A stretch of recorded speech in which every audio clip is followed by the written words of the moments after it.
सारेगामा कारवां mini भक्ति।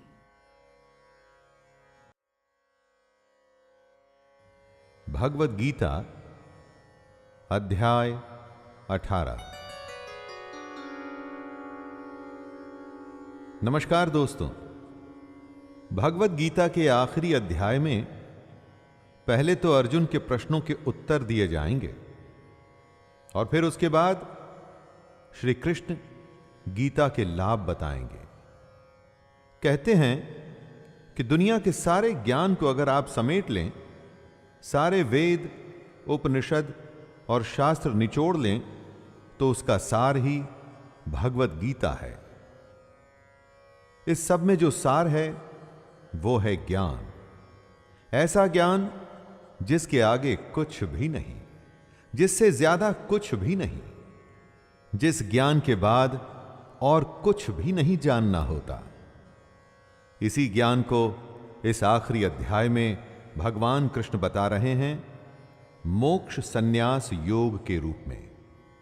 मैं शैलेंद्र भारती भगवान कृष्ण के चरणों में वंदन करते हुए इस अध्याय का प्रारंभ करता हूं। जय श्री कृष्ण।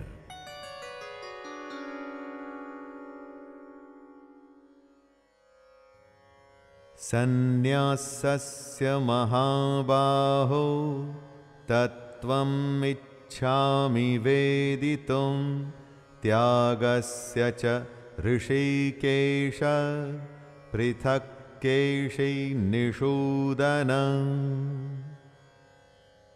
अर्जुन कहते हैं, हे महाबाहो, हे अंतर्यामिन, हे वासुदेव, मैं सन्यास और त्याग के तत्व को पृथक पृथक जानना चाहता हूं। सन्यास और त्याग सुनने में एक जैसे लगते हैं, लेकिन अलग हैं।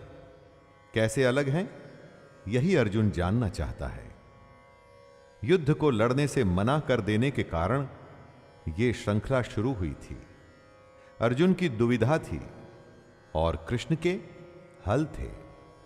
अर्जुन की दुविधा तो दूर हो रही है, लेकिन उसकी बढ़ती जिज्ञासा में अभी भी प्रश्न बाकी हैं। अर्जुन सन्यास और त्याग के फर्क को अलग अलग करके जानना चाहता है।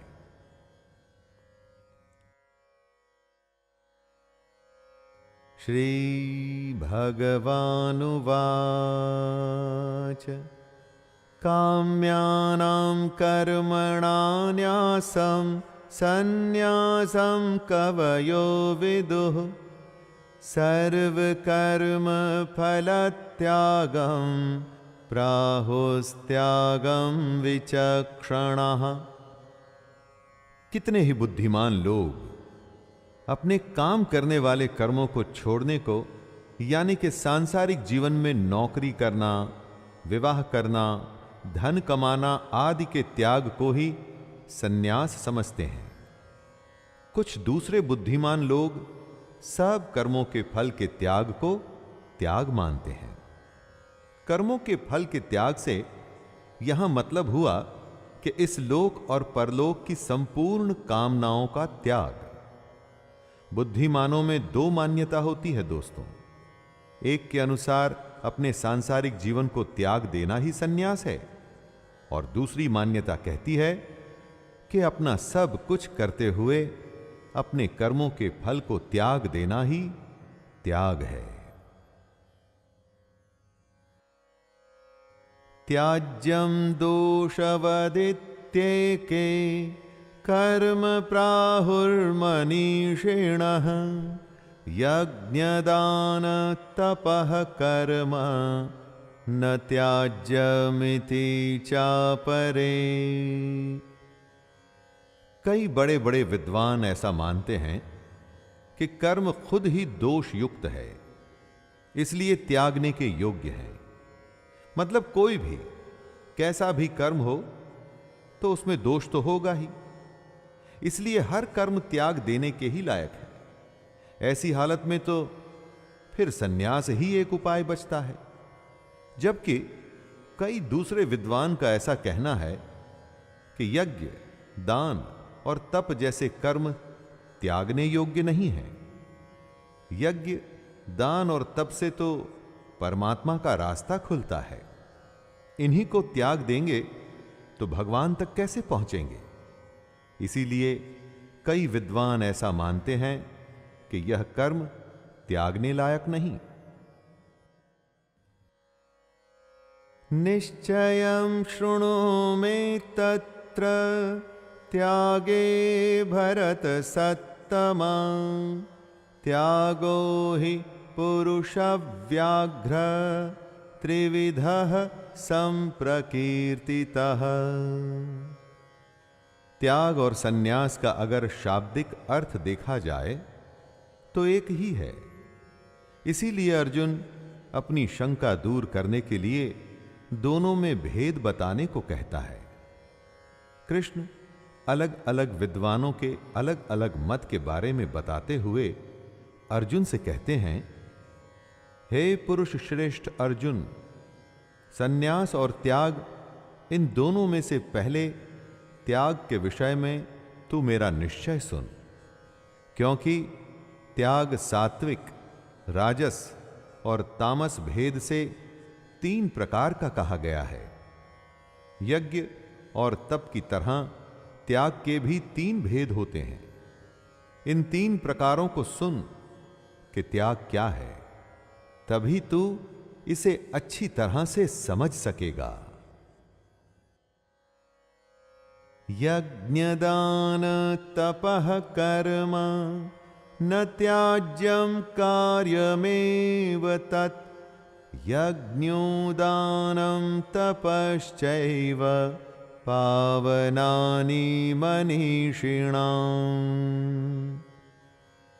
कृष्ण कहते हैं कि यज्ञ, दान और तप जैसे कर्म त्यागने नहीं चाहिए, बल्कि ये तो करने के योग्य आवश्यक कर्तव्य हैं। उस पुरुष को बुद्धिमान माना जाता है जो इस ज्ञान को पा चुका है कि उसको अपने सारे कर्म बिना फल और आसक्ति के करने हैं। और ऐसे बुद्धिमान पुरुष खुद को पवित्र करने के लिए ही यज्ञ, दान और तप करते हैं। तो ऐसे में इनका त्याग कैसे किया जा सकता है? अलग विद्वानों के अलग मतों में से कृष्ण सही बात को बताते हुए कहते हैं, यज्ञ, दान और तप जैसे कर्मों को त्यागना नहीं चाहिए। एतान्यपि तु कर्माणि संगं त्यक्त्वा फलानि च कर्तव्यानीति मे पार्थ निश्चितं मतमुत्तमम्। यज्ञ, दान और तप रूप कर्मों का तो त्याग बिल्कुल भी नहीं किया जा सकता, क्योंकि ये तीनों पवित्र करने के लिए होते हैं। लेकिन कृष्ण साथ में ये भी कह रहे हैं कि हम जो भी काम करते हैं उनके फलों और आसक्ति का त्याग अवश्य कर देना चाहिए। जब त्याग करने की बात आई तो कृष्ण ने कर्म त्यागने की बात नहीं की। उन्होंने कहा कि उसके फल और उससे पैदा होने वाली आसक्ति को त्यागना है। कर्म योग पर कृष्ण का विशेष बल रहा है दोस्तों। वो ही हम सब के लिए संभव भी है। कर्म योग ही एक ऐसी चीज है जिससे हम अपने जीवन को जीते जीते परमात्मा के पास आ सकते हैं। नियतस्य तु सन्न्यासः कर्मणो नोपपद्यते मोहात्तस्य परित्यागस्तामसः परिकीर्तितः। कुछ विद्वानों का ऐसा कहना था कि हर कर्म में कोई न कोई बंधन होता है, इसलिए सारे कर्म ही त्याग दो। श्री कृष्ण ऐसा नहीं मानते। शास्त्र जिसे ठीक ठहराते हैं, जो निर्धारित हैं, जैसे कि यज्ञ, ऐसे नियत कर्मों का त्याग करना उचित नहीं। जो कर्म निषिद्ध हैं या काम्य कर्म जो फल के लिए किए जाते हैं, उनको त्याग देना चाहिए, लेकिन नियत कर्म को कभी नहीं त्यागना चाहिए। जब किसी मोह के चलते हुए हम अपने नियत कर्मों का त्याग करते हैं तो ऐसे त्याग को तामस त्याग कहा जाता है। इस दुनिया की किसी आसक्ति में फंसकर अगर आप अपने कर्तव्य को, कर्म को छोड़ देते हैं तो वो तामस त्याग माना जाएगा।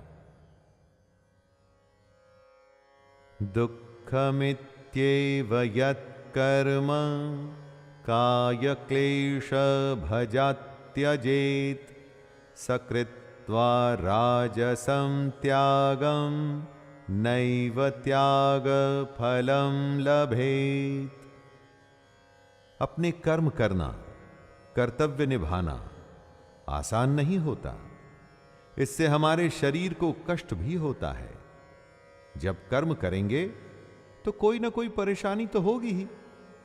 अब अगर ऐसा मान लेंगे कि जो कोई कर्म है वो सब दुख रूप ही है, और ऐसा समझकर यदि शारीरिक परेशानी के भय से कर्तव्य कर्मों का त्याग कर देंगे तो ये राजस त्याग माना जाएगा।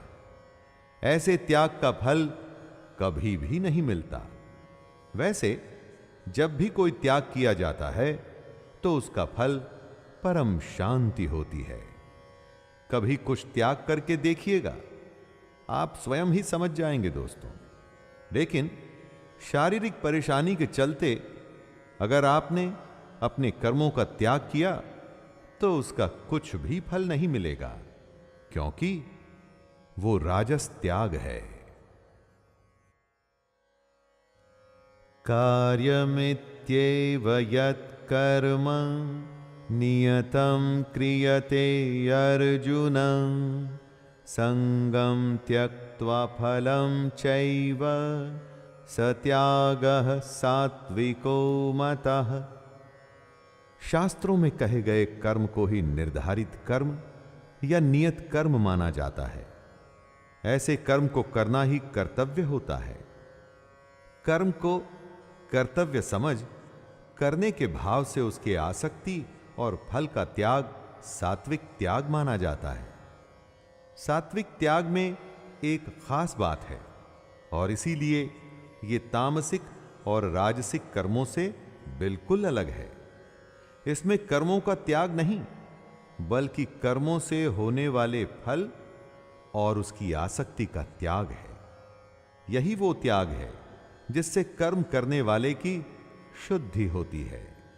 क्योंकि ऐसा मनुष्य जो कर्म को कर्तव्य मान उसमें लिप्त नहीं होता, उसके फल से बंधता नहीं, उसकी आसक्ति में फंसता नहीं, तो इससे उसका अंतःकरण पवित्र होता है। इसलिए सात्विक त्याग श्रेष्ठ है। न द्वेष्ट्य कुशलं कर्म कुशले नानुषज्जते त्यागी सत्व समाविष्टो मेधावी छिन्न संशयः। दोस्तों, जो कर्म शास्त्र ने ओके कर दिए हैं उन्हें नियत कर्म कहते हैं या फिर कुशल कर्म। लेकिन जो कर्म शास्त्र के विरुद्ध हैं वो कर्म कल्याणकारी नहीं होते। उससे कल्याण यानी कि किसी का भला नहीं होता। ऐसे कर्मों को अकुशल कर्म कहा जाता है। कृष्ण कहते हैं, हे अर्जुन, ऐसा मनुष्य जो अकुशल कर्म से तो द्वेष नहीं करता और कुशल कर्म में आसक्त नहीं होता, वह शुद्ध सत्व गुण से युक्त पुरुष, संशय रहित, बुद्धिमान और सच्चा त्यागी है। करना तो सिर्फ कुशल कर्म ही है दोस्तों, क्योंकि अकुशल कर्म से कभी भला नहीं होगा। लेकिन साथ में ही अकुशल से द्वेष भी नहीं करना है और कुशल कर्म के फल में भी नहीं फंसना। यही बात कृष्ण कह रहे हैं।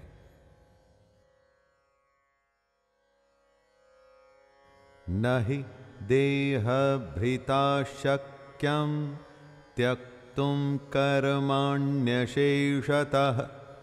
यस्तु कर्म फलत्यागी स त्यागेत्यभिधीयते।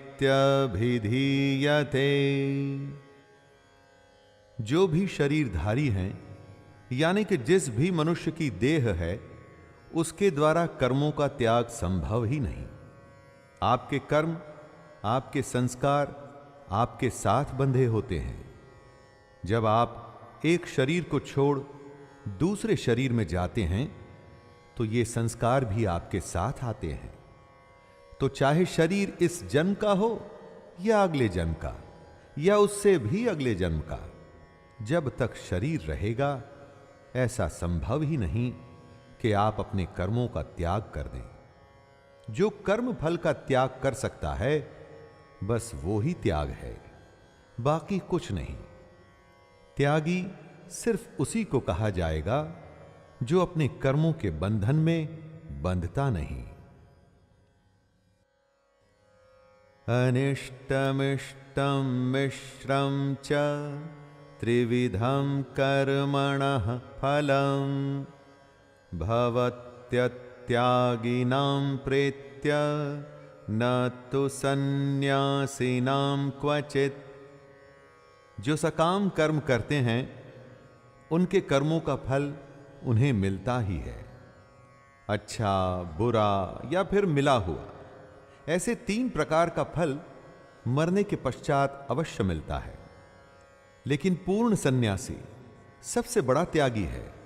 वो ही हो सकता है जिसने कर्म फल का त्याग कर दिया है। कर्म फल का त्याग कर देने वाले मनुष्यों के कर्मों का फल किसी काल में भी नहीं होता। और जब ऐसा होता है तो इसका अर्थ है कि वो मनुष्य जन्म के फेरे से बच गया है। उसी को परम धाम मिलेगा और इसी को ही शुद्ध सन्यास कहते हैं। गेरुए वस्त्र पहनकर अगर दुनिया की वस्तुओं में लगाव है ना दोस्तों, तो वो सन्यास नहीं माना जाता और ना ही त्याग माना जाता है। पंचैतानि महाबाहो कारणानि निबोध मे सांख्ये कृतान्ते प्रोक्तानि सिद्धये सर्वकर्मणाम्।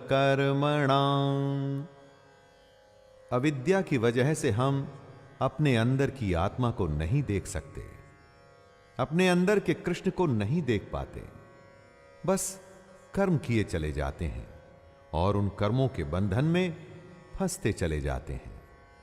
लेकिन सिद्धि तो तभी प्राप्त होती है जब आप कर्मों की समाप्ति कर सकें। लेकिन साथ में कृष्ण ये भी कहते हैं कि जब तक शरीर है तब तक कर्मों को त्यागना संभव नहीं। इसी उलझन को दूर करने के लिए कृष्ण संपूर्ण कर्मों की सिद्धि के लिए 5 उपाय बता रहे हैं। और ये 5 उपाय सांख्य शास्त्र में कहे गए हैं, वही कृष्ण बता रहे हैं। अधिष्ठानं तथा कर्ता करणं च पृथग्विधं विविधाश्च पृथक् चेष्टा दैवं चैवात्र पंचमम्। 5 उपाय जो सांख्य शास्त्र में कहे गए हैं उन्हें बताते हुए कृष्ण कहते हैं, पहला है अधिष्ठान, यानी कि करने वाले का शरीर, जहां इच्छा, द्वेष, सुख और ज्ञान की अभिव्यक्ति होती है। दूसरा है कर्ता, मतलब हमारा मन। उसके बाद करण, जिन इंद्रियों और साधनों द्वारा कर्म किए जाते हैं वो। तीसरा है अलग अलग चेष्टाएं, जैसे कि सांस लेना और इस तरह की दूसरी वायु से जुड़ी क्रियाएं या दूसरे काम। चौथा है आधार, यानी कि साधन। जिन इच्छाओं के साथ साधन जुड़ जाते हैं वहां वो काम पूरे हो जाते हैं। और 5वां है दैव। ये 5 वो उपाय हैं जिनसे हम अपने कर्मों की सिद्धि कर सकते हैं। कर्मों की सिद्धि यानी कि अपने कर्मों को शास्त्र अनुसार कर सकते हैं। शरीर वांग मनोभिर्यत् कर्म प्रारभते नरः न्यायं वा विपरीतं वा पंचैते तस्य हेतवः। अधिष्ठान यानी शरीर, कर्ता यानी मन, इंद्रियां, चेष्टाएं और पांचवा है देव। कोई भी मनुष्य जो भी कोई कर्म करता है वो इन्हीं 5 कारणों से करता है। वो कर्म या तो शास्त्रानुकूल होते हैं अथवा विपरीत होते हैं, लेकिन होते इन्हीं 5 कारणों से हैं। अपने मन, वाणी और शरीर से हम इन 5 कारणों का प्रयोग करते हैं और उससे या तो वो कर्म होते हैं जिनकी शास्त्र अनुमति देते हैं या उसके विपरीत कर्म होते हैं। अगर आपने अपने कर्मों को सिद्ध करना है दोस्तों, तो यह जानना बहुत जरूरी है कि कर्म कैसे किए जाएं, और यही बात कृष्ण समझा रहे हैं। तत्रैवं सति कर्तारम् आत्मानं केवलं तु यः पश्यत्यकृतबुद्धित्वान् न स पश्यति दुर्मतिः। सारे कर्म 5 कारणों की वजह से होते हैं, लेकिन वो पुरुष जिनमें बुद्धि कम है या ज्ञान ज्यादा है, वो ऐसा मानते हैं कि कर्ता आत्मा है, तो वो गलत समझते हैं। आत्मा तो शुद्ध स्वरूप है, उसे आप कर्ता नहीं मान सकते। जो बार बार जन्म लेता है, अपने कर्मों में फंसा रहता है और हर बार इस दुनिया में आके और भी ज्यादा अज्ञानी हो जाता है, उसे दुर्बुद्धि कहते हैं। ऐसा मनुष्य सब कुछ देखता हुआ भी नहीं देखता, इसीलिए वो आत्मा को कर्ता समझता है। जो करता है भगवान करता है, ऐसा कहने वाले अपने कर्मों से पीछा छुड़ाते हैं। ये ठीक नहीं। आत्मा कर्मों में लिप्त नहीं होती। बताए गए 5 कारणों से ही हमारे कर्म होते हैं। यस्य नाहंकृतो भावो बुद्धिर्यस्य न लिप्यते हत्वापि स इमां लोकान् न हन्ति न निबध्यते। ये सोचना कि सब कुछ हम ही करते हैं, ये गलत है। आप करता नहीं हैं। जिस पुरुष के अंतःकरण में मैं करता हूं ऐसा भाव नहीं आता, वो ही ज्ञानी होता है, बाकी पुरुष नहीं।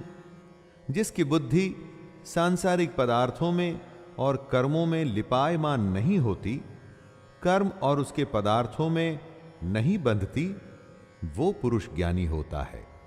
ऐसा ज्ञानी पुरुष वास्तव में न तो मरता है और न पाप से बंधता है, क्योंकि वो जीने मरने से मुक्त हो जाता है। कृष्ण ऐसा कई बार कह चुके हैं। उसी को दोहराते हुए वो समझा रहे हैं कि कर्म करना है, लेकिन उसके फल में इच्छा नहीं रखनी। फल में आसक्ति ही वो बंधन है जिससे सबको छूटना है, और तभी कर्मों की सिद्धि संभव होगी। ज्ञानं ज्ञेयं परिज्ञाता त्रिविधा कर्म चोदना करणं कर्म कर्तेति त्रिविधः कर्म संग्रह। ज्ञाता उसे कहते हैं जिसे ज्ञात होता है, यानी कि जानने वाला। जिसके द्वारा जाना जाए वो ज्ञान कहलाता है, और जिसे जाना जाता है उसे ज्ञेय कहते हैं, यानी कि जानने में आने वाली वस्तु। ज्ञाता, ज्ञान और ज्ञेय ये तीनों कर्म प्रेरणा है, अर्थात इनसे ही कर्म करने की प्रेरणा मिलती है। अब कृष्ण कर्म संग्रह के बारे में बता रहे हैं। कर्म करने वाले का नाम होता है कर्ता। जिन साधनों से कर्म किया जाए उनको कहते हैं करण, और कुछ भी करने का नाम होता है क्रिया। ये तीनों कर्म संग्रह है। ज्ञाता, ज्ञान और ज्ञेय की प्रेरणा से हम कर्म करते हैं। उसके बाद कर्ता, करण और क्रिया से हमारे सारे कर्म इकट्ठे होते हैं। ज्ञानम कर्म च कर्ता च त्रिधैव गुणभेदतः प्रोच्यते गुणसंख्याने यथा वक्षणो तान्यपि सर्वभूतेषु येनैकं भावमव्ययमीक्षते अविभक्तं विभक्तेषु तज्ज्ञानं विद्धि सात्विकम्। जो शास्त्र गुणों की संख्या की बात करते हैं, उनमें ज्ञान, कर्म और कर्ता, इन गुणों के तीन तीन प्रकार कहे गए हैं। ये तीनों प्रकार ही अब कृष्ण बता रहे हैं। सबसे पहले ज्ञान के प्रकार बताए जा रहे हैं, और ज्ञान में सबसे पहले है सात्विक ज्ञान, वो ज्ञान जिसके बाद कुछ भी नहीं है। दोस्तों, ये ज्ञान की सबसे परिपक्व, सबसे मैच्योर्ड अवस्था है। सात्विक ज्ञान से गुणों का अंत हो जाता है। कौन से गुण? वो गुण जो हमारे कर्म के कर्ता होते हैं। यही वो ज्ञान जिससे मनुष्य सब में, चाहे वो जीव हो या अजीव, हर किसी में एक अविनाशी परमात्मा को ही देखता है। पृथक्त्वेन तु यज्ञानं नाना भावान् पृथग्विधान् वेत्ति सर्वेषु भूतेषु तज्ज्ञानं विद्धि राजसम्। ज्ञान के अलग अलग प्रकार समझाते हुए कृष्ण राजसिक ज्ञान के बारे में बता रहे हैं। जिस ज्ञान से मनुष्य बाकी सबको अलग अलग देखता है, अर्थात वो अपने को दूसरों से अलग समझता है, क्योंकि उसका शरीर अलग है तो उसकी आत्मा भी अलग है। जो ऐसा सोचता है वो ज्ञान राजसिक है। हम सब में उसी परमात्मा का अंश आत्मा के रूप में विद्यमान है, तो हम सब एक ही हुए। ये अच्छा मनुष्य है और वो बुरा। जब ऐसे ज्ञान से हम दूसरे के बारे में सोचते हैं तो उसे राजस ज्ञान कहा जाता है।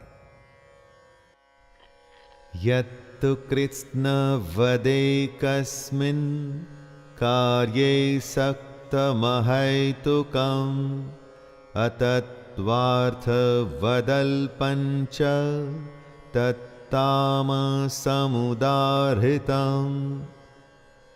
जिस ज्ञान से पुरुष ये समझता है कि जो भी है उसका शरीर है और कुछ भी नहीं, वो सबसे बुरा ज्ञान है। जो ये समझता है कि ये आत्मा या शरीर बस इतना ही है, इससे परे कुछ भी नहीं, वो ज्ञान सबसे बुरा और तामस यानी कि तामसिक माना गया है। जिसमें ज्ञान है वो हर किसी में परमात्मा देखता है। ऐसे ज्ञान से ही पता चलता है कि सब कुछ ब्रह्म है। चल अचल सब कुछ ब्रह्म से ही आया है। लेकिन जिसका ज्ञान उस मनुष्य को ब्रह्म का आभास नहीं कराता, वो ज्ञान किसी काम का नहीं, तामस है वो। ऐसा ज्ञान युक्ति रहित और तत्वार्थ से भी परे होता है, जिसमें ना युक्ति होती है और ना ही कोई तत्व।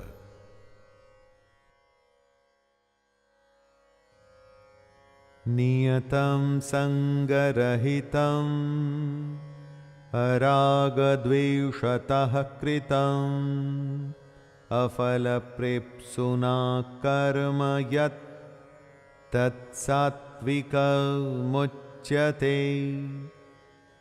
अब कृष्ण कर्म के अलग अलग प्रकार बता रहे हैं। कृष्ण कह रहे हैं, हे अर्जुन, जो कर्म शास्त्र विधि से नियत किया हुआ और कर्तापन के अभिमान से रहित हो तथा फल न चाहने वाले पुरुष द्वारा बिना राग द्वेष के किया गया हो, वह सात्विक कहा जाता है। कर्म शास्त्रों के अनुसार होना चाहिए और उसको करने वाले में यानी कि कर्ता में अभिमान नहीं होना चाहिए। कर्म को करने वाले आपके गुण होते हैं, आप नहीं। मैंने ये किया है, इस अभिमान से जो दूर होता है उसके द्वारा किया गया शास्त्रानुसार कर्म ही सात्विक कहलाता है। यत्तु कामेप्सुना कर्म साहंकारेण वा पुनः क्रियते बहुलायासं तद्राजसमुदाहृतम्। मान लीजिए कि कर्म शास्त्र के अनुसार है, नियत है और निर्धारित भी है, जैसा कि कृष्ण कहते हैं, लेकिन उसके करने वाले में अहंकार है और यह कर्म भोगों की चाह के लिए किया जा रहा है, तो ऐसा कर्म राजसिक माना जाता है। कर्म तो यह पुरुष भी वो ही कर रहा है जो सात्विक कर्म करने वाले ने किया, लेकिन इस कर्म को करने में अहंकार आ गया। करने के पीछे उद्देश्य भोगों की चाह है, फल की इच्छा है, इसीलिए यह कर्म सात्विक नहीं माना जाएगा। चाहे इस कर्म में कितना ही परिश्रम क्यों न किया गया हो, लेकिन उसके बावजूद भी इसको राजसिक ही माना जाएगा। अनुबंधम क्षयं हिंसां मनवेक्ष्य च पौरुषं मोहादारभ्यते कर्म यत्तामसमुच्यते। बिना सोचे समझे जो कर्म किया जाता है उसका क्या?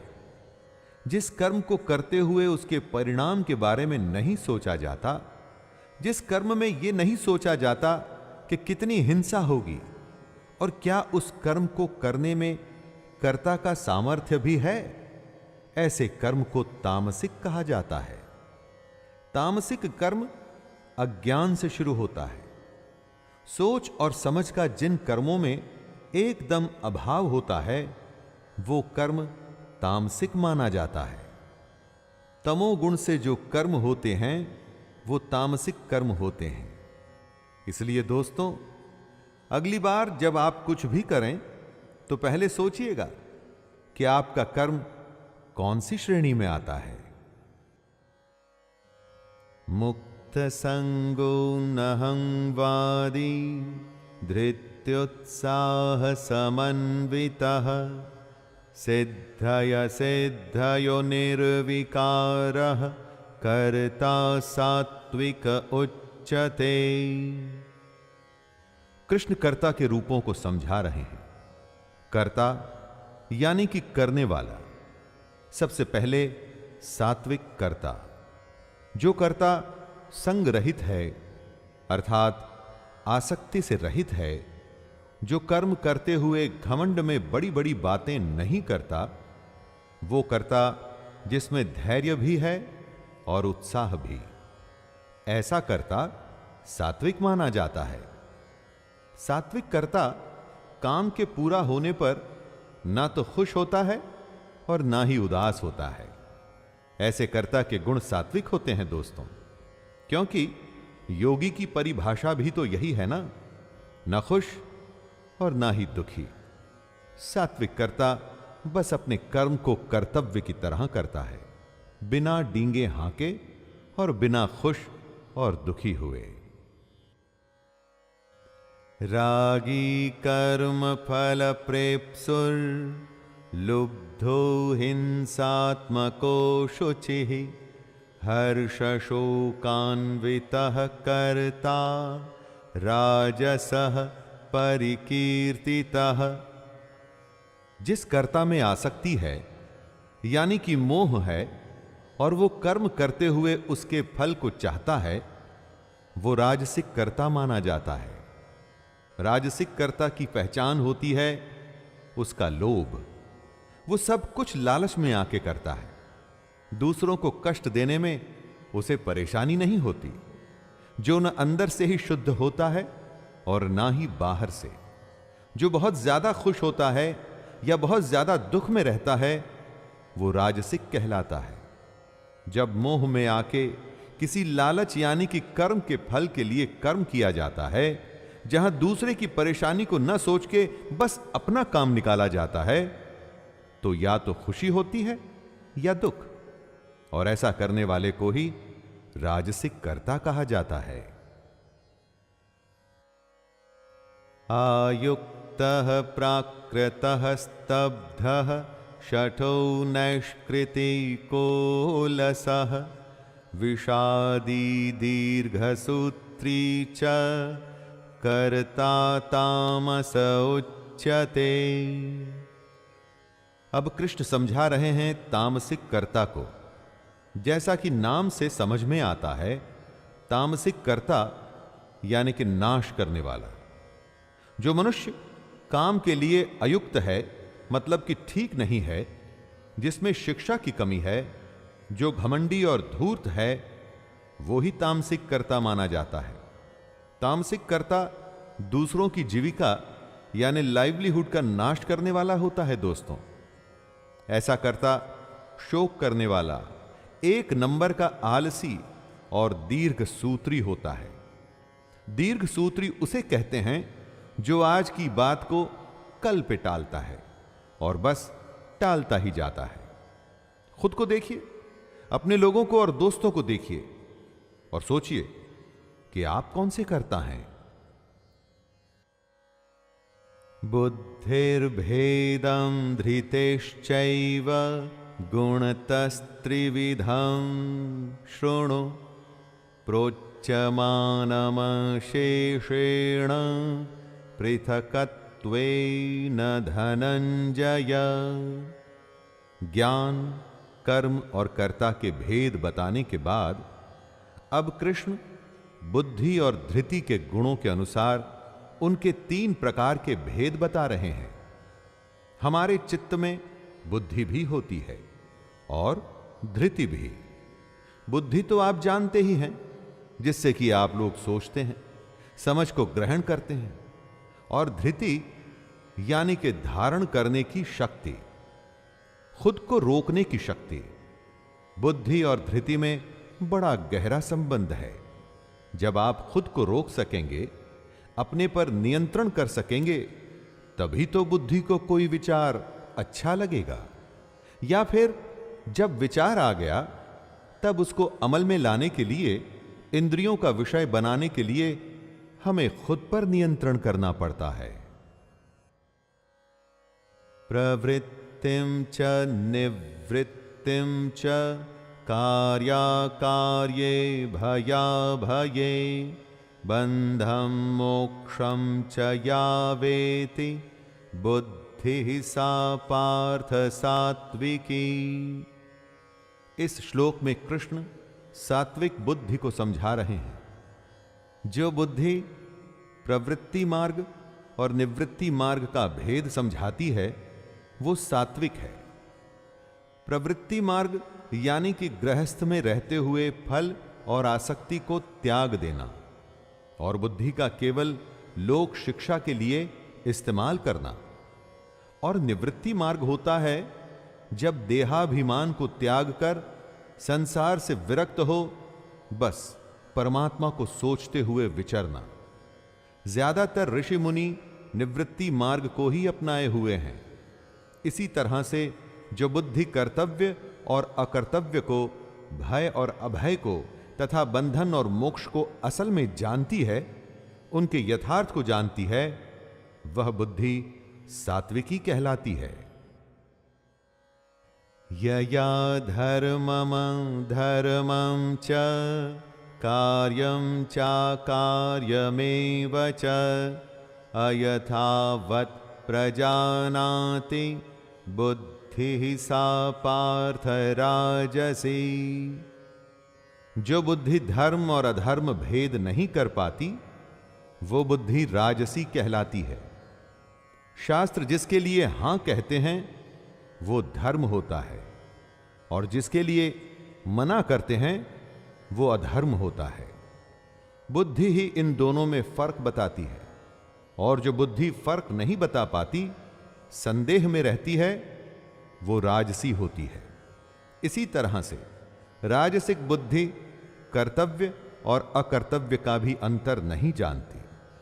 जो बुद्धि आपको यह बता ही नहीं पाती कि आपका कर्म सही है या गलत, जो जीवन का कल्याण कर दे वही धर्म है, कर्तव्य है, और जो जीवन को बंधन में डाल दे वो अधर्म है, बुद्धि ही इन दोनों में भेद करती है, और जो नहीं कर पाती वह बुद्धि राजसी है। अधर्मं धर्ममिति या मन्यते तमसावृता सर्वार्थान् विपरीतांश्च बुद्धिः सा पार्थ तामसी। जो बुद्धि विपरीत करने की सलाह देती है, उल्टा करने को कहती है, वो तामसिक होती है। तमोगुण से घिरी हुई बुद्धि अधर्म को धर्म मानती है। सात्विक बुद्धि यथार्थ को बताती है, मतलब सच को। राजसिक बुद्धि संदेह में रहती है, लेकिन जो तामसिक होती है वो बुद्धि सिर्फ उल्टा बताती है। ऐसी बुद्धि को विपरीत ज्ञान की गठरी भी कहते हैं दोस्तों। जब उल्टी बुद्धि या उससे हासिल उल्टे ज्ञान पर चलेंगे तो स्वाभाविक है कि कभी सही जगह पर पहुंच ही नहीं पाएंगे। ऐसी बुद्धि का निष्कर्ष या अंजाम सिर्फ विपरीत ही होता है। धृत्यायया धारयते मनः प्राणेन्द्रिय क्रियाः योगेनाव्यभिचारिण्या धृतिः सा पार्थ सात्विकी। धृति वो होती है जिससे आप अपने निर्धारित लक्ष्य को अपनी आंखों से हटने नहीं देते। इसे ही धारणा शक्ति कहते हैं। श्री कृष्ण सात्विक धृति के बारे में बता रहे हैं।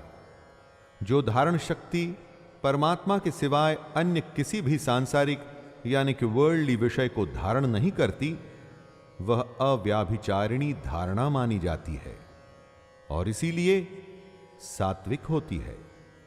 इसी सात्विक धृति से मनुष्य अपने ध्यान योग के द्वारा मन, प्राण और इंद्रियों की क्रियाओं को धारण करता है और अपने लक्ष्य पर पहुंचता है। यया तु धर्म कामार्थान् धत्या धारयतेऽर्जुन प्रसंगेन फलाकांक्षी धृतिः सा पार्थ राजसी। बहुत से मनुष्यों का लक्ष्य फल होता है। वो सिर्फ फल के लिए ही काम करते हैं।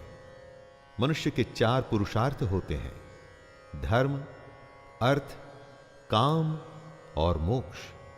जब फल की इच्छा वाला मनुष्य जिस धारण शक्ति के द्वारा अत्यंत आसक्ति से धर्म, अर्थ और कामों को धारण करता है, वो धारण शक्ति राजसी होती है। दोस्तों जरा ध्यान दीजिएगा, यहां कृष्ण ने मोक्ष के बारे में नहीं कहा, क्योंकि जिसकी धारणा शक्ति राजसिक है वो इस दुनिया के बंधन को छोड़ना नहीं चाहता, बल्कि वो तो और बंधना चाहता है। राजसिक धृति वाले मनुष्य को लगता है कि इंद्रियों का सुख ही सबसे बड़ा सुख है।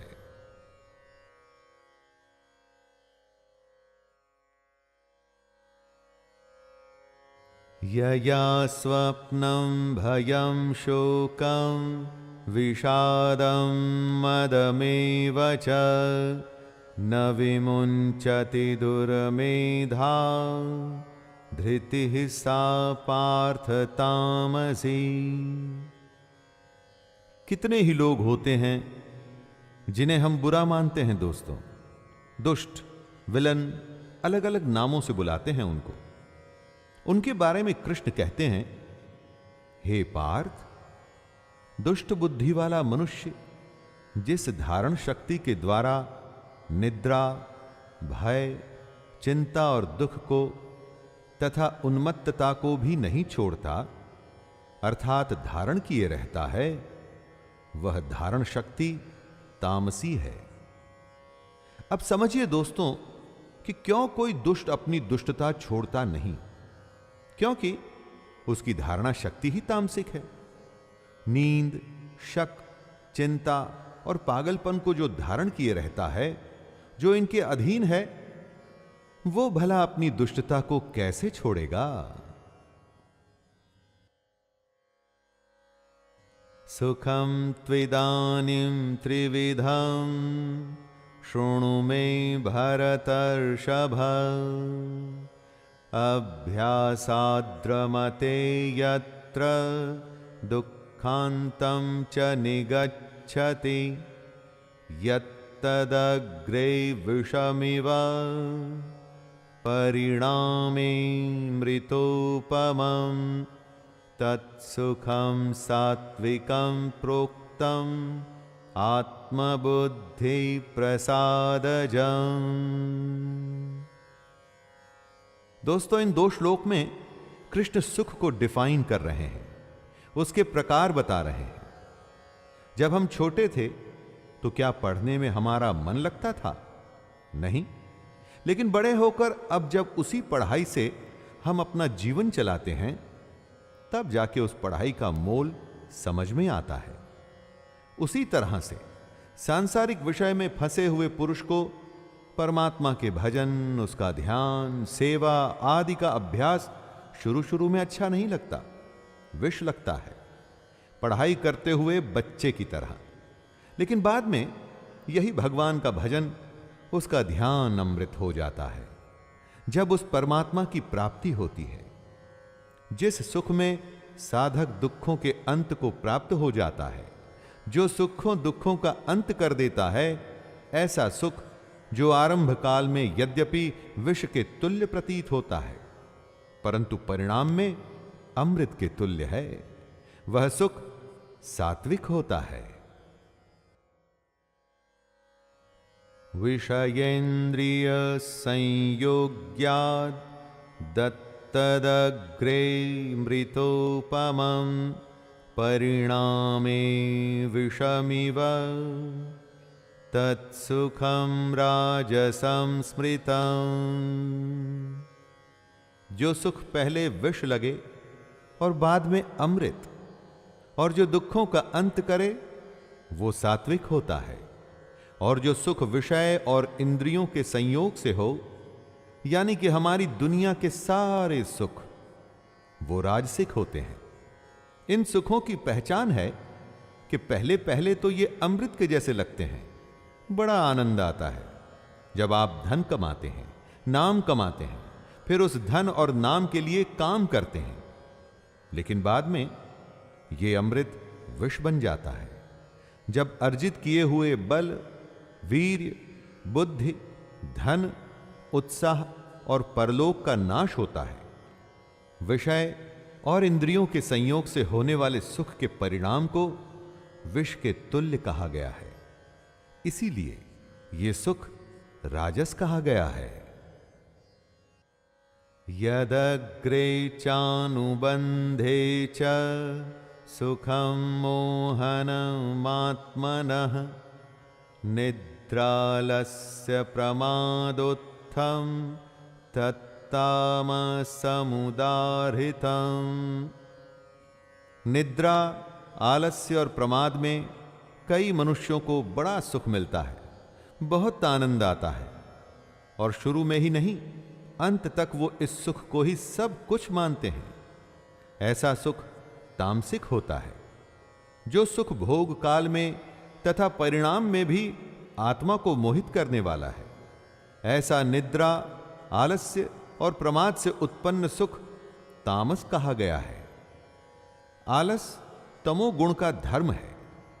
आलसी मनुष्य बस टालता है, कभी कुछ करता नहीं, और इसी में उसे सुख मिलता है। ऐसे पुरुष इतने आलसी होते हैं कि सोचने की भी कोशिश नहीं करते, उसमें भी उन्हें आलस आता है, और इसी में उन्हें सुख भी मिलता है। इस तरह का सुख है तो विष, लेकिन शुरू और अंत में अमृत लगता है और उसी को तामसिक कहते हैं। न तदस्ति पृथिव्यां वा दिवि देवेषु वा पुनः सत्वं प्रकृतिजैर्मुक्तं यदेभिः स्यात् त्रिभिर्गुणैः। सत, रज और तम, इन 3 गुणों में सब समाया है। दोस्तों, कृष्ण ने हमें अपने आत्मनिरीक्षण यानी कि सेल्फ एनालिसिस के लिए ही ज्ञान, कर्म, कर्ता, बुद्धि और धृति का भेद बताया है। अपने काम, अपनी समझ, अपने मन के बारे में सोच के हम ये जान सकते हैं कि ये तीनों में से कौन सी श्रेणी में आते हैं। कृष्ण कहते हैं कि पृथ्वी में या आकाश में अथवा देवताओं में ऐसा कोई भी प्राणी नहीं जो प्रकृति से उत्पन्न इन 3 गुणों से रहित हो। सब कुछ इन 3 गुणों से ही परिभाषित होता है। अपने अस्तित्व को पहचानने के लिए कृष्ण ने ऐसा रामबाण तरीका बताया है जिसके बाद आप अपने हर अज्ञान को मिटा सकते हैं, अपने को पहचान कर बेहतर हो सकते हैं और निश्चय कर सकते हैं कि आपके लिए यह दुनिया अच्छी है या वो दुनिया। ब्राह्मण क्षत्रिय विषां शूद्राणां च परन्तप कर्माणि प्रविभक्तानि स्वभाव प्रभवैर्गुणैः। दोस्तों, हमारे देश की सबसे बड़ी समस्या है जाति प्रथा, और वो इसलिए जो कृष्ण ने कहा वो हमने कभी समझा ही नहीं और बस अपनी बनाई हुई रूढ़ियों में फंस के रह गए। अब जरा ध्यान से सुनिए कि कृष्ण क्या कह रहे हैं। हे परंतप, ब्राह्मण, क्षत्रिय और वैश्यों के तथा शूद्रों के कर्म स्वभाव से उत्पन्न गुणों द्वारा विभक्त किए गए हैं। आपका जो स्वभाव है उससे आपका कर्म होगा। जैसा आपका कर्म होगा वैसी आपकी जाति होगी। जिस परिवार में आप पैदा हुए हैं उस परिवार का नाम आपकी जाति डिसाइड नहीं करता। दोस्तों, आपके गुण ये फैसला करते हैं कि आप क्या हैं। इसीलिए गुण के आधार पर कर्म के 4 विभाग बांटे गए हैं। शमोदमस्तपः शौचं क्षान्तिरार्जवमेव च ज्ञानं विज्ञानमास्तिक्यं ब्रह्म कर्म स्वभावजम्। कौन से ऐसे गुण हैं जो आपको ब्राह्मण मानते हैं? जरा ध्यान दे के सुनिएगा। अंतःकरण का निग्रह करना यानी कि मन को सब ओर से हटाकर एक जगह केंद्रित करना, इंद्रियों को नियंत्रण में रखना, अपने धर्म के लिए कष्ट सहना, बाहर भीतर से शुद्ध रहना, दूसरों के अपराधों को क्षमा करना ब्राह्मण के गुण हैं। ब्राह्मण के हर काम में सरलता और सादगी होती है। मन, इंद्रिय और शरीर को सरल रखना, वेद, शास्त्र, ईश्वर और परलोक आदि में श्रद्धा रखना, वेद शास्त्रों का अध्ययन, अध्यापन करना और परमात्मा के तत्व का अनुभव करना, ये सब के सब ही ब्राह्मण के स्वाभाविक कर्म हैं। शौर्यं तेजो धृतिर्दाक्ष्यं युद्धे चाप्यपलायनं दानमीश्वर भावश्च क्षात्रं कर्म स्वभावजम्। अब जानिए कि क्षत्रिय के क्या गुण होते हैं। सबसे पहला गुण है शूरवीरता। जो शूरवीर नहीं है, जो युद्ध में वीरता से लड़ने को तैयार ही नहीं, उसे आप कैसे क्षत्रिय मानेंगे?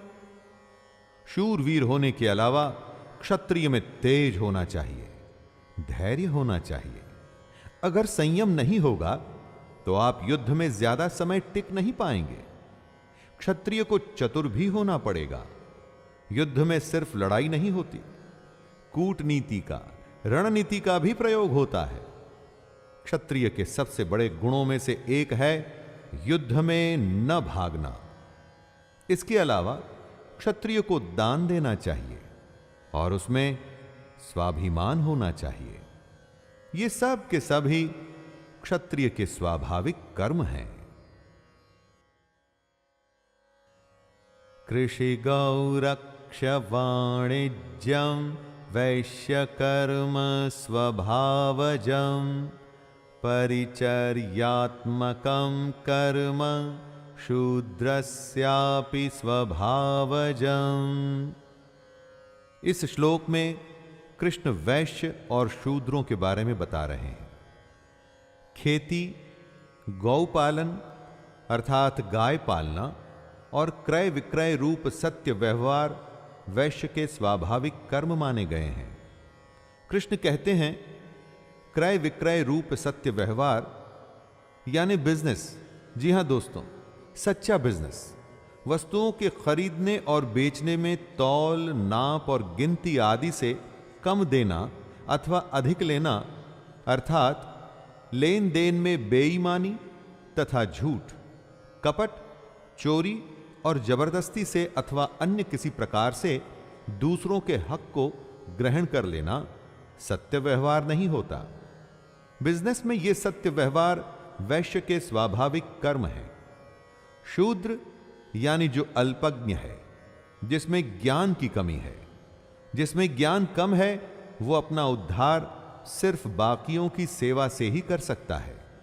उसके लिए और कोई चारा नहीं।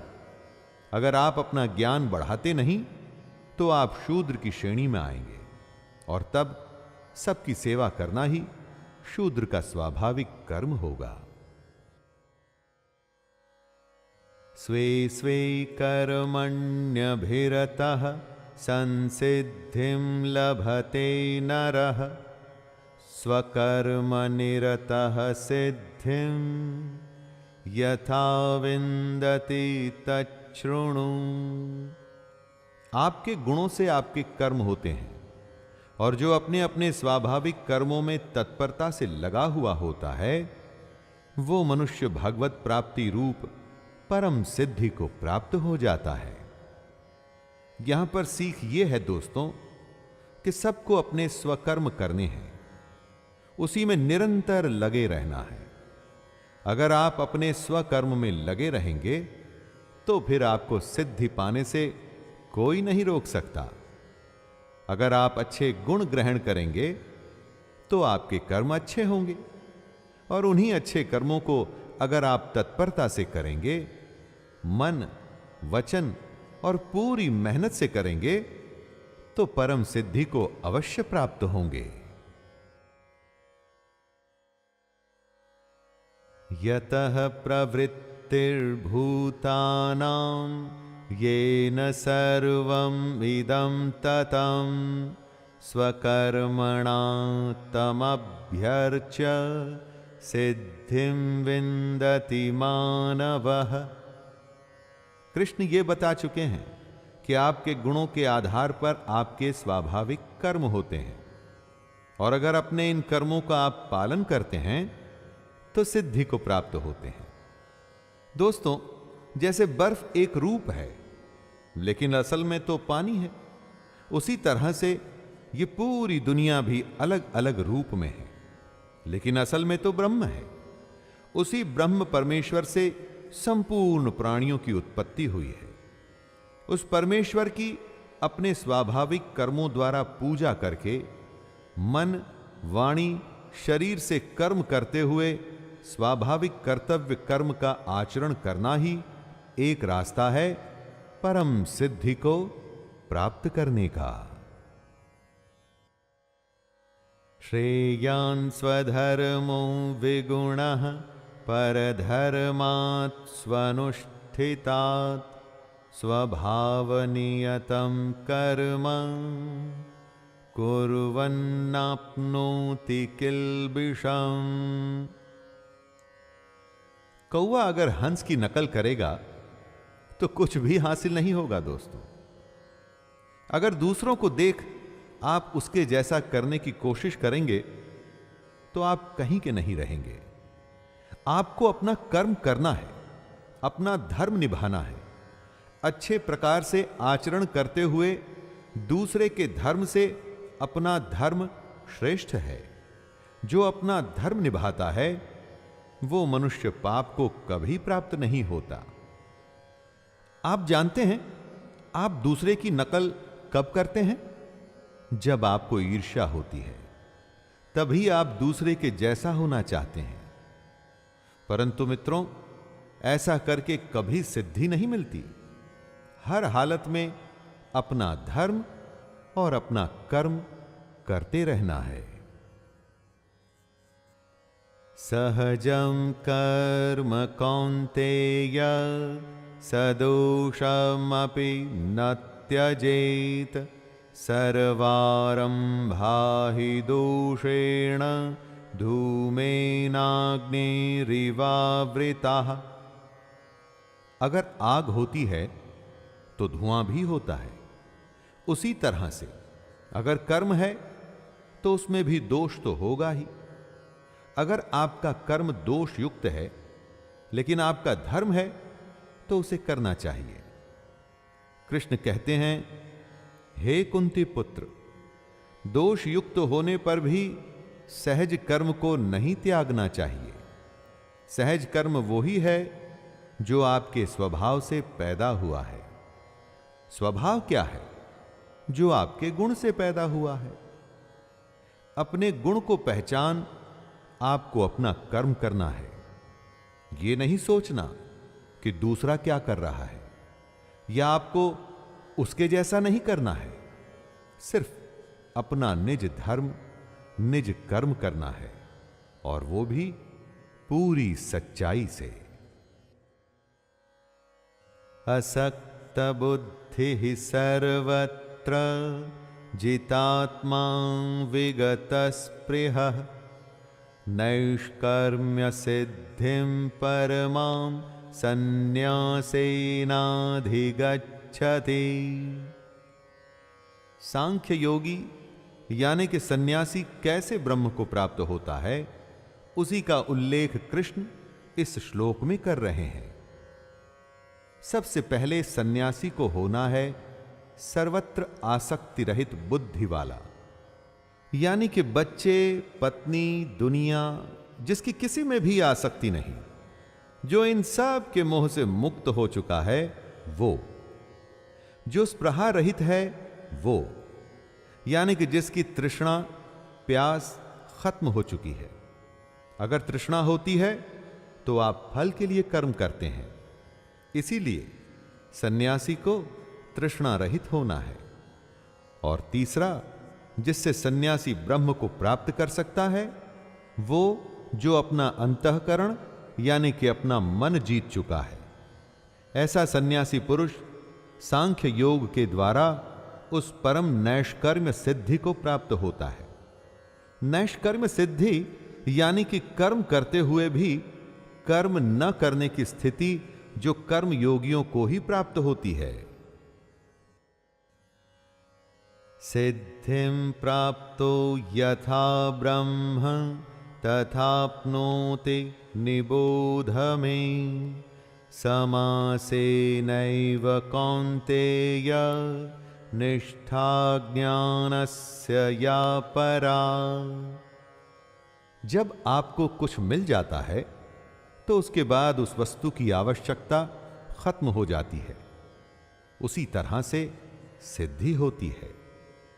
जब आप सिद्धि पा लेते हैं तो उसके बाद आपके लिए कुछ भी प्राप्त करने के लिए रह नहीं जाता।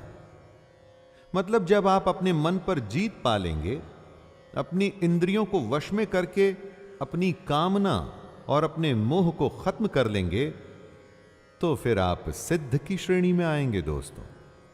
यही योग है। और जो ज्ञान योग से प्राप्त होता है वो सबसे बड़ा ज्ञान है। सांख्य योगी यानी कि सन्यासी के लिए सबसे बड़ी सिद्धि है नैष्कर्म्य सिद्धि, इस सिद्धि के बाद वो मनुष्य ब्रह्म को प्राप्त होता है। बुद्ध्या विशुद्धया युक्तो धृत्यात्मानं नियम्य च शब्दादीन् विषयान् त्यक्त्वा रागद्वेषौ व्युदस्य च विविक्तसेवी लघ्वाशी यत्वाक्कायमानस ध्यानयोगपरो नित्यं वैराग्यं समुपाश्रितः अहंकारं बलं दर्पं कामं क्रोधं परिग्रहं विमुच्य निर्ममः शांतो ब्रह्म भूयाय कल्पते। एक सन्यासी के लिए नैष्कर्म्य सिद्धि से ब्रह्म को प्राप्त करने की विधि क्या है, यही कृष्ण समझा रहे हैं। कर्म योगी तो निष्काम कर्म योग की स्थिति से ब्रह्म को प्राप्त हो जाता है, लेकिन सन्यासी जिसने सब कुछ त्याग दिया, उसका क्या? उस सन्यासी की बुद्धि विशेष रूप से शुद्ध होनी चाहिए, यानी कि वो बुद्धि जो सात्विक ज्ञान देती है। उसको हल्का, सात्विक और नियमित भोजन करने वाला होना चाहिए। सन्यासी जिसे एकांत पसंद है, जिसकी धारण शक्ति सात्विक है, वो सन्यासी जिसने अपना अंतःकरण और इंद्रियों को संयम में किया हुआ है, जिसने अपनी मन, वाणी और शरीर को वश में किया हुआ है, जिसने ऐसा वैराग्य या सन्यास ले रखा है कि न किसी से मोह है और न किसी से द्वेष, जिसने अपने अहंकार, बल, घमंड, काम और क्रोध का त्याग किया हुआ है और जो निरंतर ध्यान करता है, ऐसा ममता रहित सन्यासी ही शांति युक्त होता है और सच्चिदानंद घन ब्रह्म को प्राप्त होता है।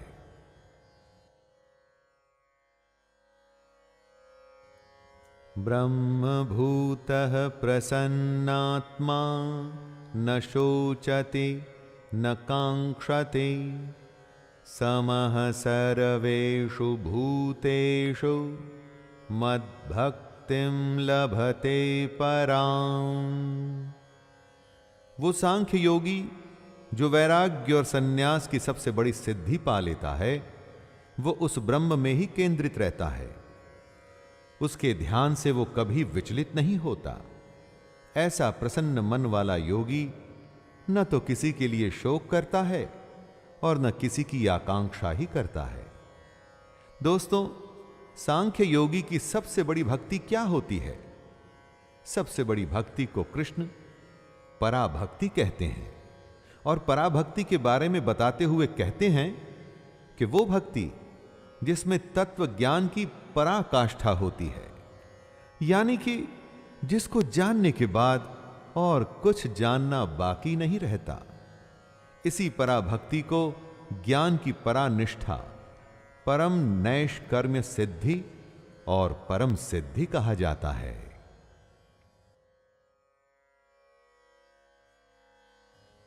भक्त्या मामभिजानाति यावान्यश्चास्मि तत्त्वतः ततो मां तत्त्वतो ज्ञात्वा विशते तदनन्तरम्। पराभक्ति वो होती है जिसके बाद कुछ बाकी नहीं रह जाता। इस पराभक्ति का परिणाम होता है ज्ञान की पराकाष्ठा। कृष्ण कहते हैं कि यही वो पराभक्ति है जिसके द्वारा योगी मुझ परमात्मा को प्राप्त करता है। सांख्य योगी वो ही है जो अपनी भक्ति से कृष्ण जो हैं और जितना है उनको वैसे ही जान लेता है। कृष्ण के सत्य स्वरूप को जानना ही सबसे बड़ी भक्ति है। दोस्तों, कृष्ण को ठीक वैसा का वैसा तत्व से जान लेना ही भक्ति का परिणाम है। और जब योगी अपनी भक्ति से कृष्ण के तत्व को जान लेता है तो वो तत्काल ही कृष्ण में प्रविष्ट हो जाता है। सर्वकर्माण्यपि सदा कुर्वाणो मद्व्यपाश्रयः मत्प्रसादादवाप्नोति शाश्वतं पदमव्ययम्। सांख्य योगी के लिए पराभक्ति से परमात्मा को प्राप्त करने का रास्ता बताने के बाद कृष्ण कह रहे हैं कि कर्म योगी कैसे उनको प्राप्त करता है। कर्म योगी का रास्ता आसान है, क्योंकि वो कृष्ण को अपने मन में रख के अपने सारे कर्मों को करता हुआ भी ब्रह्म को प्राप्त कर लेता है। जिस तरह से सांख्य योगी की पराभक्ति, उसकी ज्ञान निष्ठा उसको परम पद पर लेके जाती है, उसी तरह कर्म योगी का निष्काम कर्म भी उसको उसी गंतव्य पर लाता है। वो कर्म योगी जिसका एक ही आश्रय है कृष्ण, ऐसा कर्मयोगी कृष्ण की कृपा से सनातन अविनाशी परम पद को प्राप्त हो जाता है। चेतसा सर्वकर्माणि मयि सन्न्यास्य मत्परः बुद्धियोगमुपाश्रित्य मच्चित्तः सततं भव। कर्मयोगी कैसे परम सिद्धि को प्राप्त होता है, उसी को दोहराते हुए कृष्ण बताते हैं कि कर्मयोगी को अपने सारे कर्मों को सच्चे मन से कृष्ण को अर्पण कर देने चाहिए। अपने कर्मों को कृष्ण को अर्पण करने के बाद उसको समबुद्धि रूप से योग में लग जाना चाहिए। योग वही है जो दुखों का अंत करता है। ऐसे योग में निरंतर अभ्यास करते हुए उस कर्म योगी के चित्त में सिर्फ कृष्ण ही होने चाहिए। कर्म जो किया वो कृष्ण को अर्पण किया, योग जो किया उसमें भी चित्त में कृष्ण ही हो। ऐसी स्थिति में आपकी पूरी जिम्मेदारी कृष्ण की हो जाती है। उसके बाद आप कृष्ण के और वो आपके। मच्चित्तः सर्वदुर्गाणि मत्प्रसादात् तरिष्यसि अथ चेत्त्वमहङ्कारान् न श्रोष्यसि विनङ्क्ष्यसि। जब आपके चित्त में कृष्ण होंगे तो फिर उनकी कृपा से आप समस्त संकटों को अपने आप ही पार कर जाएंगे। लेकिन यदि आप में अहंकार आ गया कि कर्मों का कर्ता तो मैं हूं, मैंने ये किया, मैंने वो किया, मैंने धन संपत्ति कमाई, मेरा दुनिया में इतना बड़ा नाम है, ऐसे अहंकार के बाद आप नष्ट होना तय है। कितने ही लोग शास्त्र को न मान अपने अहंकार के चलते मनमानी करते हैं, अपने अलग भगवान को भजते हैं, सिर्फ फल के लिए काम कर खुद को बुद्धिमान मानते हैं। ऐसे लोगों का नष्ट होना तय होता है दोस्तों। उनके संकट ही उनको खत्म कर देते हैं। यदहंकारमाश्रित्य न योत्स्य इति मन्यसे मिथ्यैष व्यवसायस्ते प्रकृतिस्त्वं नियोक्ष्यति। हमारे गुण, हमारा स्वभाव हमसे कर्म करवाते हैं और यही करता है। इसी को समझाते हुए कृष्ण कहते हैं, हे अर्जुन, जो तू अहंकार का आश्रय लेकर ये मान रहा है कि मैं युद्ध नहीं करूंगा, तो तेरा यह निश्चय मिथ्या है, क्योंकि तेरा स्वभाव तुझे जबरदस्ती युद्ध में लगा देगा। अर्जुन क्षत्रिय हैं, क्या ऐसा हो सकता है कि युद्ध शुरू हो जाए और वो एक तरफ हाथ पर हाथ धर के बैठा रहे? नहीं, कभी भी नहीं। यह उसका अहंकार है जो उससे बुलवा रहा है कि वो युद्ध नहीं करेगा। लेकिन यह मिथ्या है, झूठ है। सच अर्जुन का स्वभाव है जो उससे युद्ध करवाएगा।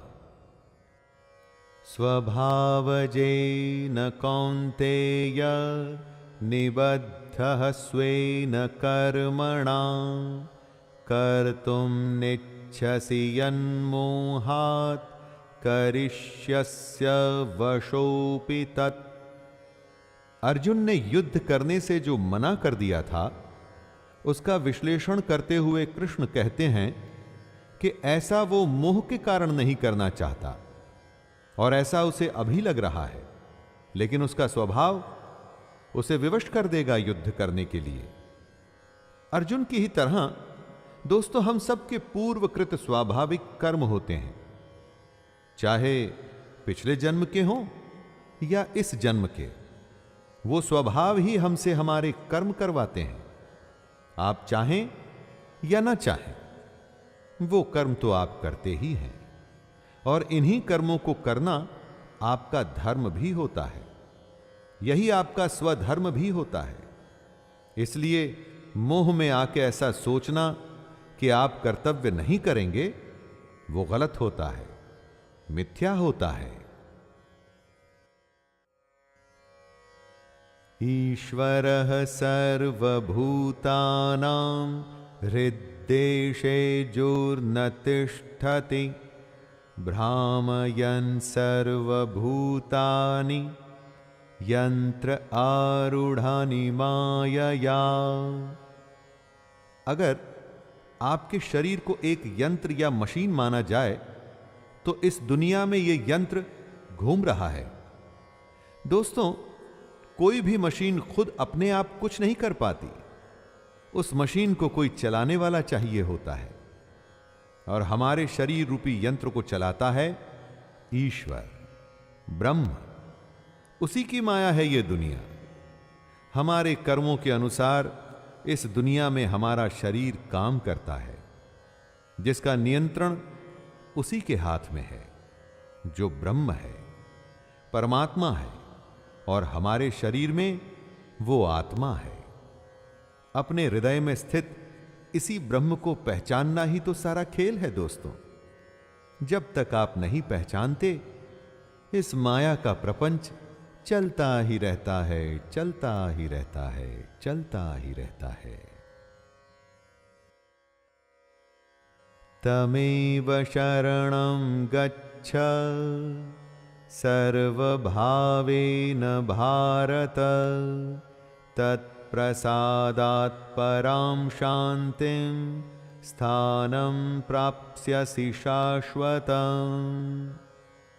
कृष्ण कहते हैं कि सब भावों को भूल के हमें अपने अंदर स्थित परमेश्वर के आश्रय में जाना चाहिए। सब भाव जैसे कि लज्जा, भय, मान, बड़ाई और आसक्ति, न डर, न घमंड, न लगाव, इस तरह के सारे भावों को त्याग कर हम उस ब्रह्म की शरण में जा सकते हैं। परमेश्वर के आश्रय में जाने का मतलब है कि उसके सर्वस्व को समझना, पूरी श्रद्धा से और प्रेम से उस भगवान के गुण, प्रभाव और स्वरूप का चिंतन करना, उसकी आज्ञा के अनुसार अपने कर्तव्य कर्मों का निस्वार्थ भाव से करते हुए उसी को अर्पण कर देना। यही तरीका है परम शांति और परम धाम पाने का। इति ते ज्ञानमाख्यातं गुह्याद् गुह्यतरं मया विमृश्यैतदशेषेण यथेच्छसि तथा कुरु। हे अर्जुन, इस प्रकार ये गोपनीय से भी अति गोपनीय ज्ञान मैंने तुमसे कह दिया। अब तू इस रहस्य युक्त ज्ञान को पूर्णतया भली भांति विचार कर, जैसे चाहता है वैसे ही कर। दोस्तों, कृष्ण सारथी हैं, मार्गदर्शक हैं, गुरु हैं। और क्या करता है गुरु? वो अपने शिष्य को सब कुछ सिखा उसे परीक्षा में, युद्ध में भेज देता है। उसके बाद वो शिष्य होता है और गुरु का दिया हुआ ज्ञान, और साथ ही साथ शिष्य का अपना अभ्यास। यही तो यहां कृष्ण भी कर रहे हैं। सारा ज्ञान देने के बाद वो अर्जुन को कह रहे हैं कि अब तुझे जो करना है वो तू कर। लेकिन सबसे खास बात, जो ज्ञान उन्होंने अर्जुन को दिया है वो अत्यंत ही गोपनीय है। इस ज्ञान के बारे में कृष्ण के अलावा कोई नहीं जानता था दोस्तों। अब अर्जुन जानते हैं और उसके साथ साथ हम भी। सर्वगुह्यतमं भूतः शृणु मे परमं वचः इष्टोऽसि मे दृढ़मिति ततो वक्ष्यामि ते हितं मन्मनां भव मद्भक्तो मद्याजी मां नमस्कुरु मामे वैष्यसि सत्यं ते प्रतिजाने प्रियोऽसि मे। कृष्ण का रहस्य केवल कृष्ण ही जानते थे, लेकिन अर्जुन उनका अतिशय प्रिय था। अर्जुन उन्हें बेहद पसंद था, इसलिए कृष्ण उसका भला चाहते थे। उसके भले के लिए ही सबसे बड़े रहस्य को वो उसे बता रहे हैं और कह रहे हैं कि इसे ध्यान से सुन। कृष्ण कहते हैं, हे अर्जुन, तू मुझ में मन वाला हो, मेरा भक्त बन, मेरा पूजन करने वाला हो और मुझको प्रणाम कर। ऐसा करने से तू मुझको ही प्राप्त होगा। ये मैं तुझसे सत्य प्रतिज्ञा करता हूं, क्योंकि तू मेरा अत्यंत प्रिय है। दोस्तों, अर्जुन कृष्ण का अत्यंत प्रिय था। ये तो महाभारत की बात थी, लेकिन आज वो हर मनुष्य जो कृष्ण में, उनकी गीता में विश्वास रख उनके कहे अनुसार उनकी बातों पर चलने को तैयार है, वो भी कृष्ण को अत्यंत प्रिय है। इसीलिए वो कह रहे हैं कि अपने मन को उनमें लगाना है, उनका भक्त बनना है, उन्हीं की पूजा करनी है और उन्हीं को प्रणाम करते हुए उनके कहे हुए कर्मों को करना है।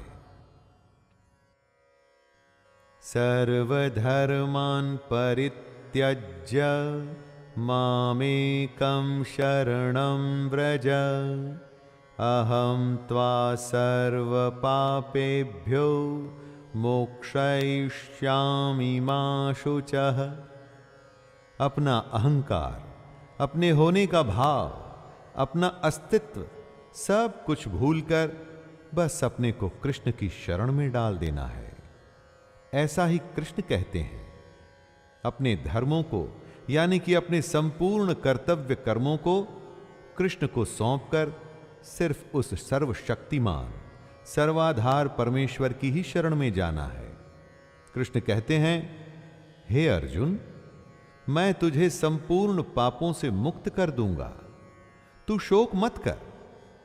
दोस्तों, जब आप कृष्ण की शरण में चले गए, यानी कि उनके कहे अनुसार चलने लगे, तो फिर आपके शोक आपके न होकर कृष्ण के हो जाते हैं। उनका यही कहना है कि वो हर शोक को दूर कर देंगे।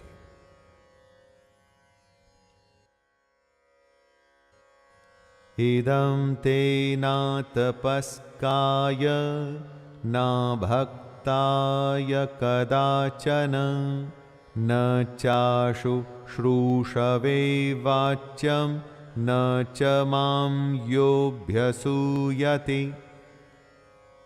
बिना मांगे सलाह देना समझदारी नहीं होती दोस्तों। ऐसा ही कुछ कृष्ण भी अर्जुन से कह रहे हैं। वे कहते हैं कि तुझे ये गीता रूप रहस्यमय उपदेश किसी भी काल में तप रहित मनुष्य से नहीं कहना चाहिए। न उसे कहना चाहिए जिसमें भक्ति नहीं, उसे भी नहीं कहना चाहिए जिसमें सुनने की इच्छा नहीं है, और जो मुझ में दोष दृष्टि रखता है उससे तो कभी भी मत कहना।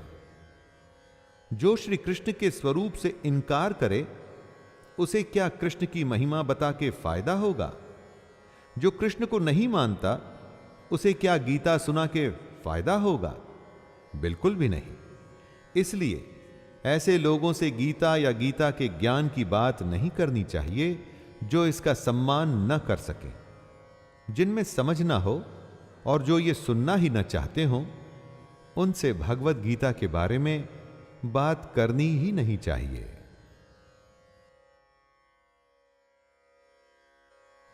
यैमं परमं गुह्यं मद्भक्तेष्वभिधास्यति भक्तिं मयि परां कृत्वा मामे वैष्यत्य संशयः।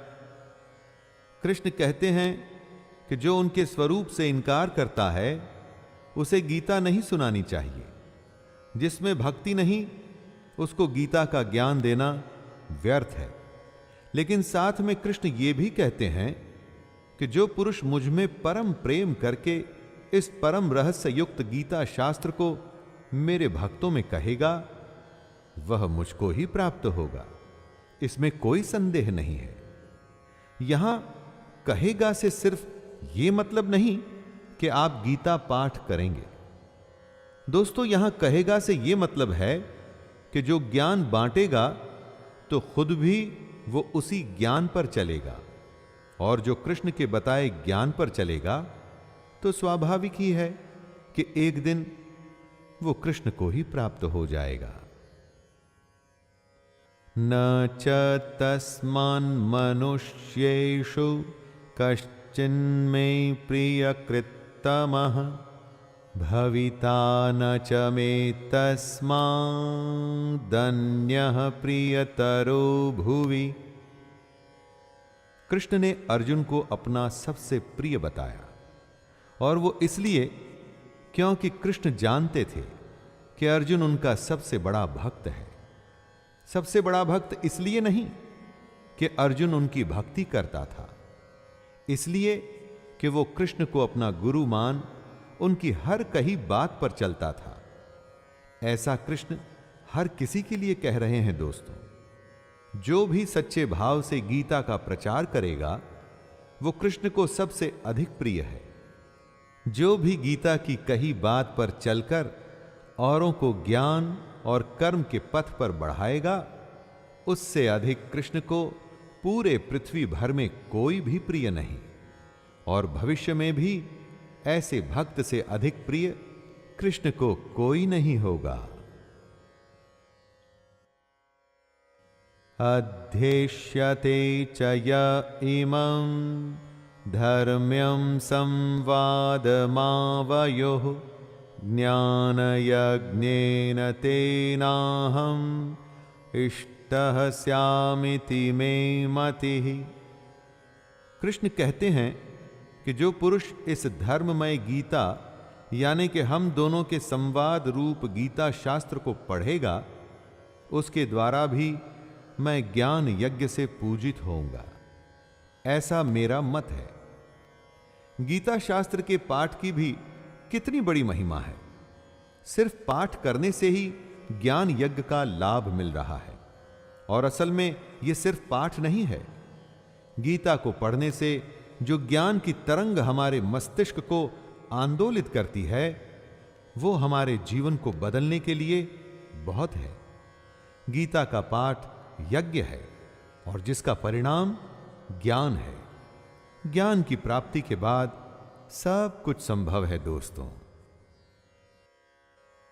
श्रद्धावाननसूयश्च शृणुयादपि यो नरः सोऽपि मुक्तः शुभान् लोकान् प्राप्नुयात् पुण्यकर्मणाम्। जो गीता का पाठ करता है, इसे सुनाता है, उसको तो ज्ञान यज्ञ का लाभ होता ही है। लेकिन जो मनुष्य श्रद्धा युक्त और दोष दृष्टि से रहित होकर इस गीता शास्त्र को सुनता है, वह भी पापों से मुक्त होकर उत्तम कर्म करने वालों के श्रेष्ठ लोकों को प्राप्त होगा। और यह इसलिए क्योंकि जो सुन रहा है वो अपने चित्त में इन उपदेशों को ग्रहण कर रहा है। जो किसी कारण गीता की कही बातों पर चलने में असमर्थ है, अगर वो इसको सुनता भी है तो भी कृष्ण को ही प्राप्त होता है। यहां पर सबसे बड़ी बात है गीता के ज्ञान को अपने अंदर समाहित करना। वो कर्म करके हो, सन्यास से हो या हरि गीता सुन के हो, हर हालात में कृष्ण आपके साथ ही हैं।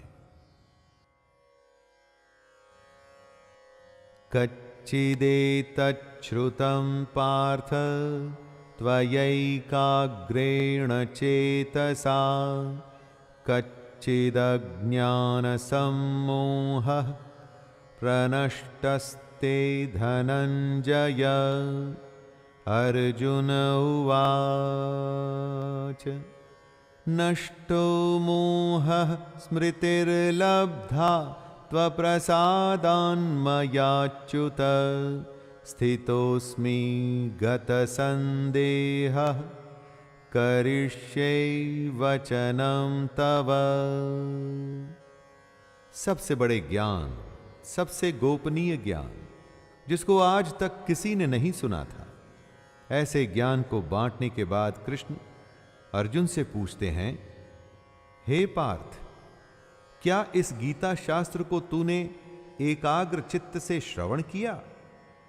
हे धनंजय, क्या तेरा अज्ञान जनित मोह नष्ट हुआ? और इसी का उत्तर देते हुए अर्जुन कहते हैं, हे अच्युत, आपकी कृपा से मेरा मोह नष्ट हो गया और मैंने स्मृति प्राप्त कर ली है।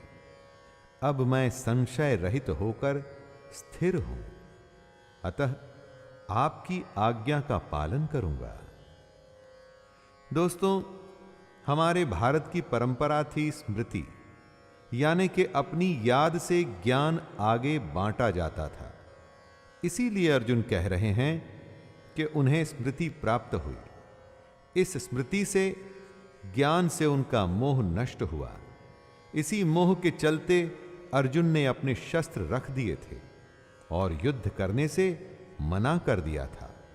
लेकिन अब ज्ञान की प्राप्ति के बाद वो युद्ध करने को तैयार हैं। दर्पण पर से धूल हट गई है। अब यथार्थ सच्चाई स्पष्ट है और अर्जुन युद्ध के लिए तैयार हैं। संजय उवाच इत्यहं वासुदेवस्य पार्थस्य च महात्मनः संवादमिमं श्रौषम् अद्भुतं रोमहर्षणं व्यासप्रसादाच्छ्रुतवानि तद्गुह्यमहं परं योगं योगेश्वरात् कृष्णात् साक्षात् कथयतः स्वयं। संजय अपनी दिव्य दृष्टि से ये आंखों देखा हाल धृतराष्ट्र को सुना रहे थे। संजय कहते हैं, इस प्रकार मैंने श्री वासुदेव के और महात्मा अर्जुन के इस अद्भुत रहस्य युक्त रोमांचकारक संवाद को सुना। श्री व्यास जी की कृपा से दिव्य दृष्टि पाकर मैंने इस परम गोपनीय योग को अर्जुन के प्रति कहते हुए स्वयं योगेश्वर भगवान श्री कृष्ण से प्रत्यक्ष सुना, जो परम गोपनीय था। अब वो संजय की वजह से हम सब जान पाए। दोस्तों, सोचिए, अगर संजय ये सब देख और सुन नहीं पाते तो क्या कभी गीता का ज्ञान हमें मिलता? संजय कृष्ण को योगेश्वर कह रहे हैं। वो भी उनका असली स्वरूप जान चुके हैं। योगेश्वर यानी कि जो स्वयं योगी हो और दूसरों को भी योग प्रदान करने की शक्ति रखता हो। राजन् संस्मृत्य संस्मृत्य संवादमिममद्भुतं केशवार्जुनयोः पुण्यं हृष्यामि च मुहुर्मुहुः तच्च संस्मृत्य संस्मृत्य रूपमत्यद्भुतं हरेः विस्मयो मे महान् राजन् हृष्यामि च पुनः पुनः। संजय धृतराष्ट्र से कहते हैं, हे राजन, भगवान श्री कृष्ण और अर्जुन के इस रहस्य युक्त कल्याणकारक और अद्भुत संवाद को पुनः पुनः स्मरण करके मैं बार बार हर्षित हो रहा हूं। जो संजय सुन चुके थे, अब वो हमेशा के लिए उनके साथ था। एक तरह से उनके लिए विश्वास करना मुश्किल हो रहा था कि इतना बड़ा रहस्य, दुनिया का सबसे बड़ा ज्ञान उन्होंने स्वयं सुना। इसी बात को बार बार सोचकर वो खुश हो रहे हैं। दोस्तों, आप ही सोचिए, जिसने अभी अभी योग का सबसे बड़ा ज्ञान स्वयं कृष्ण से सुना हो, उसकी खुशी आखिर कैसे रुकेगी। संजय के चित्त में महान आश्चर्य है। यही वजह है उनके बार बार हर्षित होने की। एक बार आप भी गीता के ज्ञान को अर्जित करने की कोशिश करिए। मुझे पूर्ण विश्वास है कि आप भी हर्ष से भर जाएंगे। यत्र योगेश्वरः कृष्णो यत्र पार्थो धनुर्धरः तत्र शिर्विजयो भूतिर्ध्रुवा नीतिर्मतिर्मम। गीता के इस कृष्ण अर्जुन संवाद को खत्म करते हुए संजय कहते हैं, हे राजन, जहां योगेश्वर भगवान श्री कृष्ण हैं और जहां गांडीव धनुषधारी अर्जुन है, वहीं पर श्री, विजय, विभूति और अचल नीति है, ऐसा मेरा मत है। संजय कह रहे हैं कि जहां भी कृष्ण होंगे और उनके साथ अर्जुन होंगे, वहां पर सम्मान, नीति और जीत का होना निश्चित है। दोस्तों, कहने का अर्थ है कि जहां कृष्ण का ज्ञान और अर्जुन की भक्ति होगी, जहां कृष्ण हमारे सारथी होंगे और हम अर्जुन के जैसे उनको मानने वाले होंगे, तो वहां हमारा सम्मान और हमारी विजय निश्चित है। तो दोस्तों, इस अंतिम श्लोक के साथ वो संवाद खत्म होता है जिससे बड़ा संवाद कहीं भी दुनिया में कभी नहीं हुआ।